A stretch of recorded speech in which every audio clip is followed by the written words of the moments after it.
വളരെ വേദന തോന്നിയ ഒരു സംഭവത്തിന് മുന്നിൽ ഹൃദയം നുറുങ്ങിയാണ് ഞാനിത് പറയുന്നത്.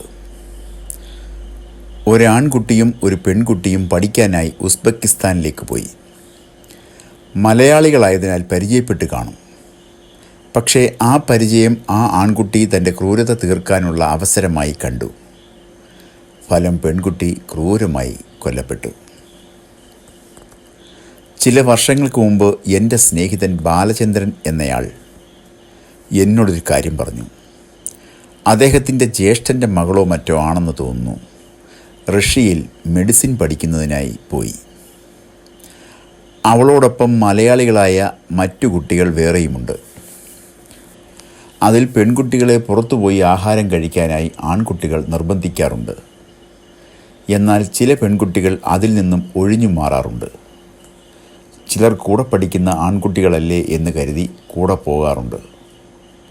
സമ്പന്നരായ ആൺകുട്ടികളുടെ നിർബന്ധത്തിന് വഴങ്ങി പുറത്തുപോയി ഭക്ഷണം കഴിക്കാൻ തയ്യാറാകുന്ന പെൺകുട്ടികൾ പെട്ടു.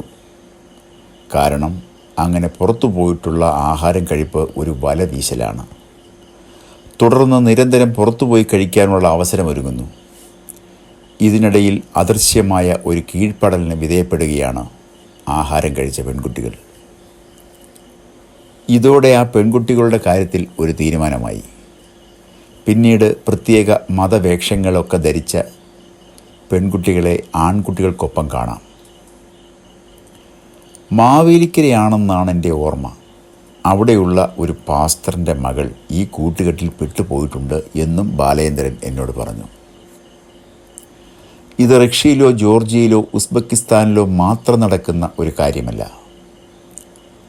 അപ്പനെയും അമ്മയെയും സഹോദരങ്ങളെയും തരിമ്പും വില നൽകാത്ത പെൺകുട്ടികളും നിഷ്കളങ്കതയോടെ ചെന്ന് ചാടിക്കൊടുത്തവരും ഇതിലുണ്ട്. ഇപ്പോൾ ഇത് പറഞ്ഞത് എന്തിനാണെന്ന് ചോദിച്ചാൽ, ഹരിപ്പാട്ടുകാരിയായ ഒരു പെൺകുട്ടി ഇത്തരമൊരു വേദനിപ്പിക്കുന്ന ഒരു സാഹചര്യത്തിൽ കൂടി കടന്നുപോയി. പഠനം കഴിഞ്ഞ് ഡോക്ടറായി വരുന്ന മകളെയും സ്വപ്നം കണ്ടു കഴിഞ്ഞ മാതാപിതാക്കളുടെ മുൻപിലേക്കാണ് ചേതനയറ്റ ശരീരം വരുന്നതെന്ന് ഓർക്കണം. ഇന്ന് ആ കുട്ടി സവാരിയ നമ്മോടൊപ്പമില്ല. എന്തു വേദന തിന്നു കാണും ആ കുട്ടിയുടെ മാതാപിതാക്കൾ. ഇന്നീ വിഷയത്തിൽ വേദനിക്കുന്നത് സവേരിയായുടെ മാതാപിതാക്കൾ മാത്രമല്ല, പെൺമക്കളുള്ള മനസാക്ഷി എന്ന ഒന്നുള്ള എല്ലാവരുടെ ഹൃദയത്തിൽ ഈ സംഭവം ഒരു നോവായി അവശേഷിക്കും എന്ന് തീർച്ചയാണ്. ഇപ്പോൾ ഇത്തരം സംഭവങ്ങൾ കാനഡ, UK, ജർമ്മനി തുടങ്ങിയ രാജ്യങ്ങളിൽ നിന്നും കേൾക്കേണ്ട സമയമായിരിക്കുന്നു. വളർത്തി വലുതാക്കുമ്പോഴേക്കും ജീവനെടുക്കുന്ന 4 ചുവരുകൾക്കുള്ളിലേക്ക് ഒതുക്കുന്ന നിലപാടുകളുമായി എത്തുന്നവർ തക്കം പാർത്തിരിക്കുന്നു. പെൺകുട്ടികളുടെ മേലെ ആധിപത്യം സ്ഥാപിക്കാൻ തുറന്ന മനസ്സുമായി കൂട്ടുകാരെ കാത്തിരിക്കുന്ന പെൺകുട്ടികൾ ഓർക്കുക, സൗഹൃദത്തിൽ പോലും മതം തിരുകുന്നവർ നിങ്ങൾക്കായി വല വിരിച്ചിരിക്കുന്നു. നിങ്ങൾക്കായി കാത്തിരിക്കുന്ന മാതാപിതാക്കളും സഹോദരങ്ങളും വീട്ടിലുണ്ടെന്ന ചിന്ത നിങ്ങളെ എപ്പോഴും ഭയക്കട്ടെ. നമ്മുടെ കുട്ടികളോടാണ്. ലോകം വിശാലമാണ്, പക്ഷേ അതിൽ ജീവിക്കുന്നവർ അത്ര വിശാലരല്ലെന്ന് ഓർക്കുക. സ്നേഹം നടിച്ചെത്തുന്നവർ, കൂട്ടുകാർ എന്ന് കരുതുന്നവർ, ഇവരെയൊക്കെ ഒരകലത്തിൽ നിർത്താൻ പഠിക്കണം. കാരണം അവൻ എങ്ങനെയുള്ളവനെന്ന് നിനക്കറിയില്ല. ഈയാമ്പാറ്റയെപ്പോലെ എരിഞ്ഞടങ്ങാനാണ് നീ സ്വയം ആഗ്രഹിക്കുന്നതെങ്കിൽ ആർക്ക് നിന്നെ പിന്തിരിപ്പിക്കാൻ കഴിയും? പെന്തക്കോസ്ത് വിശ്വാസികളുടെ മക്കളോടാണ്. ചില നാളുകൾക്ക് മുമ്പ് ഒരു ബിഷപ്പ് പറഞ്ഞ കഥ നിങ്ങൾ ഓർക്കുന്നത് നന്നായിരിക്കും. ബിഷപ്പിൻ്റെ അടുത്ത് ഒരു പെൺകുട്ടിയും പിതാവും വന്നു. എൻ്റെ മകൾ ഒരു അന്യമതസ്ഥനെ വിവാഹം കഴിക്കാൻ ആഗ്രഹിക്കുന്നു തിരുമേനി, അനുഗ്രഹിക്കണം. ഇത് കേട്ട ബിഷപ്പ് പറഞ്ഞു, മോളെ, അവനെ നിൻ്റെ വിശ്വാസത്തിലേക്ക് കൊണ്ടുവരരുതോ?